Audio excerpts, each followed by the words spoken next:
it's you again. You're early. Welcome back to the Gallery of Curiosities. As always, I'm your host, Osgoode. I've been spending the entire month cleaning up after the Halloween festivities. Business was brisk, which will get us through the slow season coming up. I must say that... Now, who could that be? Hello! Oh, it's you, the delightful little princess from last year. Halloween was last month, child. Go away. Don't you think I know that? I know better than to come around your place in October. I see I've underestimated your intelligence. If you're not here for candy, pray tell, what is with the new costume? What are you this time?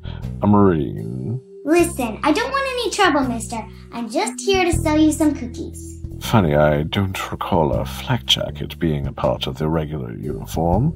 I hadn't realized that you'd all been militarized. Be prepared, that's my motto. I've been here before. I saw what you keep in your closet. My child, if you had even an inkling of what I keep in my closet, you wouldn't be at my door at all. But you did say something about cookies? Why else would I be here? All I see is an imposter of a scout in a questionably authentic uniform trying to sell me cheap knockoff cookies. Hey, how do you know they're knockoffs?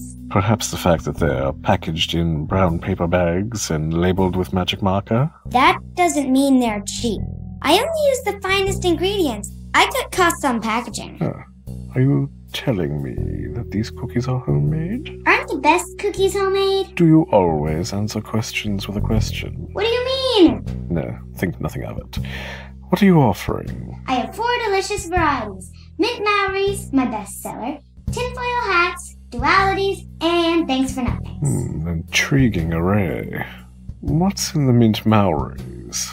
Lots of yummy stuff, but the main ingredients are cheese whiz and crushed up Winto green lifesavers. You don't say. Dare I ask about the tinfoil hats? You know those little silver confectioner balls? Yes. And you know Rice Krispie squares? Detestable, but yes. Okay, they're just like Rice Krispie squares, except instead of Rice Krispies, you substitute those little silver balls. And if you break a tooth, I'm not liable, because I'm still a minor. How very appealing. And the dualities, what's in those? Don't ask. You don't want to know. Indeed. And what about the bag of thanks-for-nothings? Those are my personal favorites. They look like bread, but they taste like cake. Off with your head. What? Never mind. I'll take a bag. Good choice. That will be $12.99. Are you kidding? Outrageous. The price on the bag says $4. That's the base price. It doesn't take into account taxes, service fees, and other hidden costs. Well, it seems I only have a $100 bill in my wallet. You can make change, I assume. You're joking, right? Oh, wait, I'll just put down my wallet here on credenza so that I can check my pockets. Yes, here's 10. Now just wait here while I fetch the change from my study, While I get her change, let's get you started on the story. Never mind, mister. Tennessee Knob. Our author this evening, Daniel Ausema, is a writer, runner, parent, and teacher. He's had short stories and poems published in many publications, including Strange Horizons, Daily Science Fiction, and Diabolical Plots. He's also the creator of the steampunk-fantasy trilogy Spire City, which shares a setting with the story that you're about to hear. Daniel lives in Colorado at the foot of the Rockies. It will be read for us this evening by Miss Lesa Whyte. Against Mint Justice by Daniel Ausema. There were 3 keys to snagging a matched pair of riding beetles. Timing and distraction were the first 2. Always before, I'd been shunted off to be the distraction, a shout or a scuffle. Everyone turns their head when a little girl screams, and I can scream with the best. Not that I'm a little girl anymore, mind you. Let's get that straight. But I can sound like one. This time the distraction would be up to Sips, who couldn't scream if his life depended on it, but he could start a fight easy as I could scream. As a factory whistle blew, I moved into position, strolling casually toward the team we wanted and its fancy carriage. The timing was up to me. Sips might distract people for an instant, but I had to be near enough to slip in and cut the tresses while the distraction lasted. Too soon, and the carriage driver would notice me, and even Sips' noise wouldn't be enough. Then the distraction only makes them watch me closer. So I approached our target at the perfect pace. The beetles weren't quite matched. I would have called either one black, but side by side one was merely dark gray. Both had prominent horns on their snouts, but each distinct. One curved high in a single sweep, sharp and deadly. The other forked into two main spurs, which branched into small points that looked soft. At just the right time, an explosion sounded in the square beyond the street I was in. Not what I was expecting. How had Sips got his hands on explosives? But no matter. It was the distraction I needed. I ran to the beetles. Screams of pain came from the square, shouts of surprise and calls for help. I hoped Sips was fine. I slipped between the beetle team and the carriage and sliced through the tresses. There was a heavier wooden beam joining the team to the carriage as well. Odd. Usually only flying vehicles bothered with anything more than leather, and this was not a flying carriage. Had to get it off, though, before our leader, Kest, arrived. It was a simple matter of removing one long bolt. By the time I had it off, Kest strolled up. The driver saw him long before he reached the carriage. That's why he needed people like Sips and me to help him steal. He was taller than anyone else in the street, made even more so by his huge top hat, and big, wide shoulders and a stunning black coat stretched to its limits.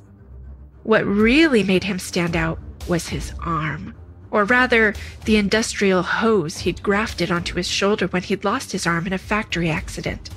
He claimed that it gave him control of the beetles, something Sips and I couldn't do on our own. No one missed him, no matter his timing. But with the tresses already cut, he didn't need to worry. He made straight for the beetles, ignoring everyone. I scrambled onto the back of the dusky beetle. Remember how I said you need 3 things to steal a beetle? Well, the third is luck. We didn't have it. Turns out the rigid beam was because these were flying beetles, even if the carriage wasn't for flying, and maybe something in Sip's explosion spooked them, or something in Kest's approach, or something else entirely. But without warning, both beetles raised their carapace wings, extended their flight wings, and took off, with me clinging to their backs. The cobbles fell away below me, already too far for me to drop. I grabbed onto the ridge of the beetle's carapace wings and pulled myself forward as it flew. My arms were already dead to any effort of my muscles, but not dead to the pain. Far from it. We flew up past a spire. The singer, chained to its top, looked right at me, but gave no sign he thought it strange to see an urchin like me clinging to a beetle's back. Maybe he sang about me in his incomprehensible song. At the height of the singer's perch, the beetle leveled off. That eased the pain in my arms. I squirmed forward until I was right behind the beetle's head.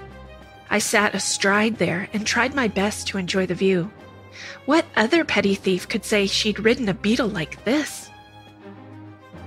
Below me, the city, in all its crumbled brick, cobbled street mess and madness. The clang of factories and the songs of the spire singers. The barking calls of merchants taking to the streets. A steamer pulled into the city's harbor. A shrill whistle told me a train was leaving, though all I saw was a puff of smoke as it pulled away. All of it there, just for me and my beetle. No harness, no carriage, no reins, no control. As soon as the thought came, my whole body froze. What was I supposed to do without anything like Kest's arm to let me control the beast? I imagined it flying on and on, never coming down to let me off. It would leave Spire City behind, head to that distant desert homeland of the beetles, and my dead body would be forever riding its back. Not a terrible monument, come to think of it, but silly. Why would the beetle leave? It couldn't remember that other place, surely. Besides, even if it did fly for a long time, eventually I'd just fall off and die that way, not made into a statue on its back. Not exactly a reassuring reminder. Fine, I had to come up with some way to guide my mount. It had 2 big antennae, just a short way from where I was holding on. Maybe I could steer with them. I wiggled forward. Then, cautiously, I reached for one. It gave off a powerful vibration. My hand was shaking before it got within a fist width. No, that couldn't be right. I pulled it back, tried the other one. I fought the tremors, but as soon as my hand brushed the feathery edge of the antenna, the beetle veered. I grabbed onto the beetle with both hands, pressed my face hard against the carapace. Not before catching a glimpse of the streets below, spinning dizzily as the beetle veered and righted itself. Once its flight calmed down, I stayed in that position. With my arms spread so wide, I could move the beetle's entire head with surprising ease. I turned it to the right, and the beetle swung that way, not a sudden turn, but clearly in response. Who needed Kest's arm? I looked behind me at the route we'd flown, ready to be proud of surviving so far. Instead, I saw a pair of police on sleek, fast flying beetles, chasing me, and below a whole squad of cops racing to keep up with me in their steam cars and electric cycles. Steer my flying beetle as much as I could, there was no way I was going to outrun those cops, but I might at least leave the grounded ones behind. In the middle of the next block, I turned my beetle's head toward a gap between 2 tall buildings. The hiss of racing steam cars sounded even above the other noises of the city, but no way they would catch up. That didn't help me with the 2 flying beetles on my tail. In fact, they'd cut the corner and shortened the gap between us. Another block, maybe 2, and they'd be on me. How to escape them? Best bet was to ditch the beetle somehow, but I had to do it in a way that the beetle kept flying without me. Then the cops might focus on the stolen beetle while I escaped. Easy enough to do on the ground, at least in theory, but to do so from the air without dying in some dramatic fall. A spire rose up above me. Its chained singer was on a platform that stuck out below the peak of the building. I steered my beetle up toward it. My pursuers sped up, only a few beetle lengths behind now. Couldn't slow down then. We raced straight at the singer's platform. Not that I knew how to slow the beetle down anyway, or speed it up for that matter, which was the problem. If I knew that, I might not need to bail. Maybe that's what Kest used his hose arm for. All I could do was steer the beetle as close as it would go to the balcony. At the last moment, I jumped. Jumping down from a moving carriage onto cobbles is not the same as jumping up from a flying beetle. I leaped, and misjudged both the beetle's speed and the height. I tumbled through the air. Too high, I was sure to miss the platform entirely, fall down the other side. No, I amended my first thought. I wouldn't fly past it at all. I started to fall to the rock of the platform. It wouldn't be a pleasant landing. I braced myself and struck the singer. We both crumbled to the floor, dazed. I rolled away from him and scrambled up as well as I could. Dizziness. The spire spun. I took a step toward the little door that led inside. It wouldn't be locked, right? As soon as I had my hand on the door, I noticed the singer still lying there where he'd fallen. I couldn't just leave him. I jumped back to his side and held out my hand. He hesitated, as if he thought me too small to help him, but then he took my hand and scrambled to his feet. As I headed for the door a second time, I saw one police beetle flying off after the stolen, riderless beetle. Only one. The whir of beetle wings sounded behind me as a beetle landed. The cop didn't dismount right away. His steam pistol hummed as he pulled it out and aimed it at me. I think it's time you came with me, urchin. What did he think I was? Some dangerous criminal? I lifted my hands up, but didn't go any closer. I didn't try to fly away on it. It just took off under me. Weak excuse. I should have thought of something better to say, but nothing came to mind. So I pushed my hands up higher, as if that could convince him to be lenient. I could just shoot you instead. It'd probably save us all from more pain, since you'll only grow up to be a petty crook anyway. He shrugged without changing his aim. An impressive feat if it hadn't been me he was aiming at. We call it mint crime fighting. Seems harsh, but really sharp and sweet. Refreshing. He would do it, too. I could see that in the eyes just visible behind his flight cockles. Could I explain about Kest and be let free? Doubtful, the way he was watching me. Besides, I might not much like our band's leader, but I wouldn't betray him just to escape this cop. I took 2 steps toward the beetle, then stopped. What if he decided to do his mint justice while he was flying away? A little shove, and I'd die falling. Easy to explain away, and no need to even waste a shot of his steam gun. Where will you take me? I asked. You'll know when you're there. The spire singer clattered over. I wish to hear too. Where will you take this child? A spire singer? Talking? Concerning himself with anything besides his songs? I'd never heard of such a thing. The cop leaned back in surprise as well. Worry about yourself, singer. Songs and Beatles. Nothing else concerns you. Beatles? What did the singers have to do with the Beatles? Before I could wonder any more, the singer opened his mouth. The notes he sang were surprisingly loud, so forceful I dropped to the floor. The Beatles' feet slipped on the stone, scrambled, and then pushed off. The police gave a shout as the beetle flew away, but the sudden movement must have kept him from shooting. By the time I lifted myself up to look, he was out of sight, around the corner. Only his angry curses lingered. Thanks.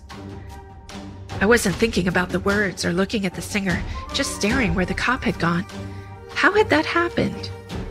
Was it something to do with what the cop said? Singing and Beatles?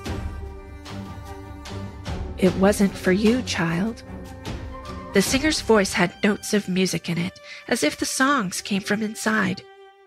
I'd nearly forgotten that I was sprawled there on his platform, his home, really. I stood up.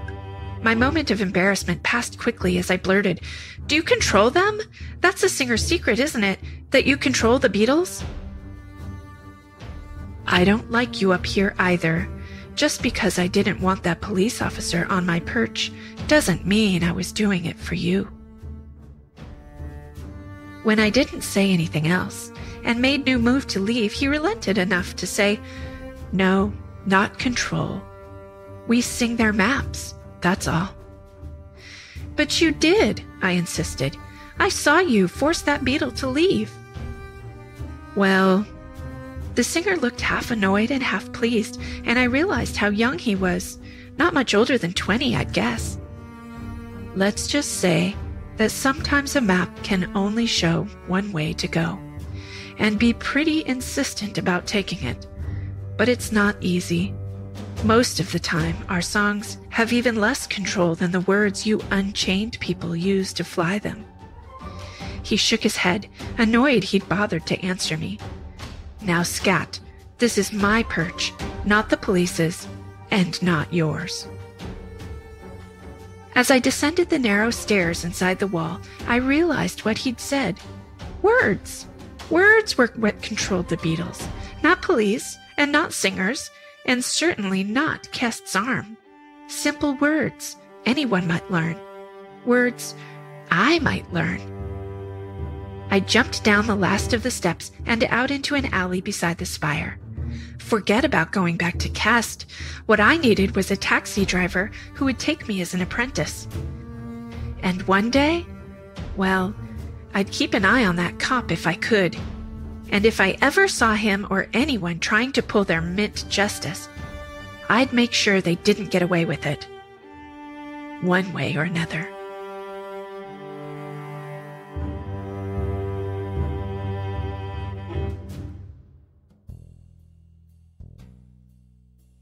Ah, here we are, $12 and exactly 99 cents. Now, where did she go? And where is my... Dear. That waif is still in my wallet. Such is the state of youth these days. At least she left the cookies. I suppose I'd better go cancel my credit cards before she can get to a computer. With those short little legs, I shouldn't have to rush too much. But it does mean that we'll have to close for this evening. Do come visit us next time at the Gallery of Curiosities.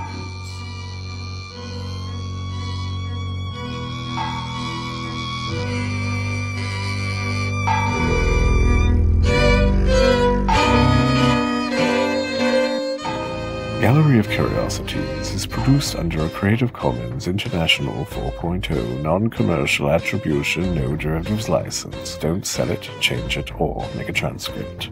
If you like the show, do leave us stars and reviews on iTunes and tell all your friends to listen.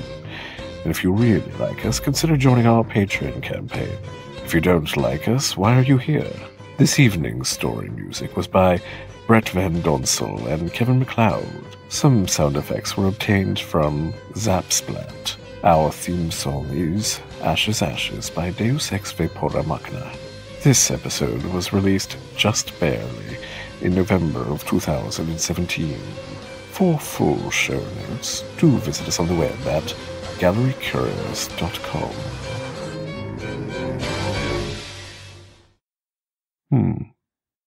Not bad, actually. A bit stale, though. Rather like me.